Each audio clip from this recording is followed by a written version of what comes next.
नमस्कार बंधुरा tasty table चैनेले सकलके स्वागत। आज बानाबो धाबा स्टाइल अंडा कारी बा डिमेर कारी।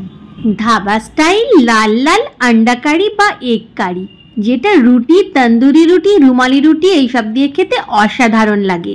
এর বিশেষত্ব হলো এর এই লাল টকটকে রংটা। আরেকটা বিশেষত্ব হলো এর এই থকথকে গ্রেভিটা। ধাবাতেই কিন্তু এরকম अंडा कारी বা এগ कारी দেখতে পাওয়া যায়। বাড়িতে কিন্তু সচরাচর আমরা বানাই না এরকম, মাঝে মাঝে কিন্তু এরকম বানিয়ে নিয়ে খাওয়াই যেতে পারে। চলুন দেখে নেওয়া যাক কিছু টিপস আর ট্রিক্স সহ একদম ধাবা স্টাইল अंडा कारी বা এগ कारी। ডিম আমি প্রথমে সিদ্ধ করে নিয়েছি, ডিমগুলোতে ছুরি দিয়ে এরকম ভাবে লম্বা লম্বা করে চিড়ে দিচ্ছি যাতে ডিমগুলো না ফাটে আর মশলাটাও ডিমের গায়ে মানে ডিমের মধ্যে সুন্দরভাবে ঢুকে যায়।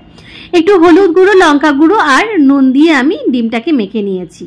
এইবারে একটা মশলা তৈরি করে নিচ্ছি। আমি কড়াইতে প্রথমে পেঁয়াজ কুচি, বেশ কিছুটা রসুন আর বেশ কিছুটা আদার টুকরো প্রথমে একটু নেড়ে চেড়ে নিচ্ছি। তারপরে দিয়ে দিচ্ছি লম্বা করে কাটা টমেটো। তেলের মধ্যে একটুখানি ভেজে নিয়ে এটা তুলে রাখবো। এটাকে ঠান্ডা করে নিয়ে আমি মিক্সিতে নিয়ে একটা পেস্ট করে নেব। ডিমগুলো হলুদ লঙ্কা আর নুন দিয়ে মাখা ছিল। এবার ডিমগুলো আমি ওই তেলে একটুখানি লাল লাল করে ভেজে নিয়ে তুলে রাখছি।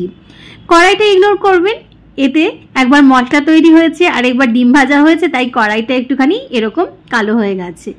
এবার ওই কড়াইতে ওই তেলের মধ্যে দিয়ে দিলাম গোটা গরম মশলা ফোড়ন, সাথে দিলাম হলুদ গুঁড়ো লঙ্কা গুঁড়ো আর কাশ্মীরি লঙ্কার গুঁড়ো। এই সময় কিন্তু গ্যাসের ফ্লেমটা আমি বন্ধ করে দিয়েছিলাম। আবার গ্যাসের ফ্লেমটা অন করে দিয়ে দিচ্ছি সেই মশলার পেস্টটা যেটা আমি মিক্সিতে পেস্ট করে নিয়েছি, মানে পেঁয়াজ আদা রসুন আর টমেটোটা যেটা আমি তেলের মধ্যে ভেজে নিয়েছিলাম সেইটার পেস্টটা ভালো করে নেড়ে চেড়ে নিয়েছি। একটু ধৈর্য ধরে নেড়ে চেড়ে নিতেই এরকম লাল রং ধীরে ধীরে কিন্তু হয়ে গেছে। তারপরে এর মধ্যে দিয়ে দিচ্ছি 1 চামচ জিরে গুঁড়ো, 1 চামচ ধনে গুঁড়ো আর 1 চামচ গরম মশলা গুঁড়ো। খুব ভালো করে আরও একবার মিডিয়াম টু লো ফ্লেমে ভালো করে নেড়ে চেড়ে নিচ্ছি। দিয়ে দিচ্ছি পরিমাণ মতো এতে নুন আর সামান্য পরিমাণে একটু চিনি টেস্টটা ব্যালেন্স হওয়ার জন্য। ধীরে ধীরে কিন্তু এর রঙটা একদম চেঞ্জ হতে শুরু করছে। এইবারে শেষকালে দিয়ে দিচ্ছি 1.5 চামচ মতো ফ্যাটানো টক দই।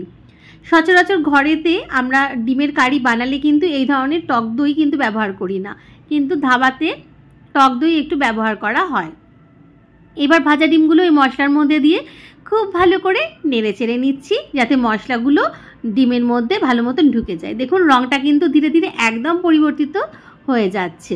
এটা কিন্তু ওই তেলের মধ্যে হলুদ গুঁড়ো আর কাশ্মীরি লঙ্কার গুঁড়ো আর লঙ্কা গুঁড়ো যেটা দিয়েছিলাম সেটার জন্যই কিন্তু হয়েছে। মশলাটা সুন্দরভাবে কষা হয়ে গেলে এর মধ্যে দিয়ে দিচ্ছি পরিমাণ মতো গরম জল। একটা ঢাকা দিয়ে দিচ্ছি 10 মিনিটের জন্য। ঢাকা খুলে নিলেই রেডি এরকম ধাবা স্টাইলে লাল রগে একদম থকথকে अंडा कारी বা ডিমের কারি। রেসিপিটি ভালো লাগলে অবশ্যই একবার এই পদ্ধতিতে বানিয়ে দেখবেন। ভালো থাকবেন, সুস্থ থাকবেন। ধন্যবাদ।